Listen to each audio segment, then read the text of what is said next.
So a democracy is a country where the citizens will vote to elect their leaders.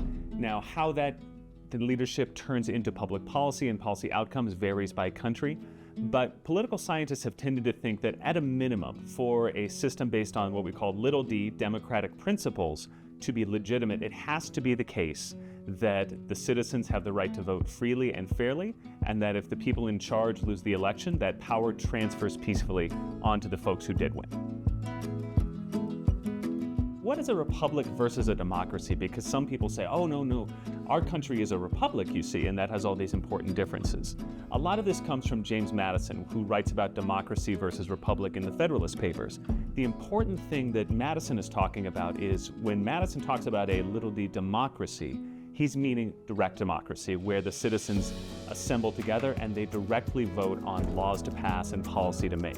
In a republic, we have a constitution, something that limits the power of the government to do certain things, and then we, using democratic principles, will elect leaders to run the government on our behalf. So in principle, we can call our country a democracy, we can call it a republic. Probably most accurately, it is a constitutional republic that is based on democratic principles. So the Electoral College of the United States is a sort of esoteric institution, right? There are very few other countries in the world that use one. In fact, the Vatican is probably the only other country that uses a proper electoral college.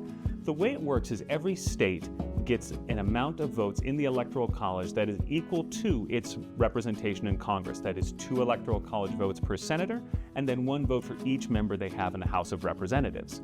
The District of Columbia also gets 3 Electoral College votes. In every state but Maine and Nebraska, the party whose candidate wins the popular vote in that state is allowed to select the electors for that state. And all that means is all of the Electoral College votes for that state will go for that party's candidate. So Colorado, for example, has 10 Electoral College votes. If a Republican candidate wins the popular vote in Colorado, then the Republican Party's electors will go to Denver about a month later to the state capitol, and they will cast all 10 of those Electoral College votes for the Republican candidate for president.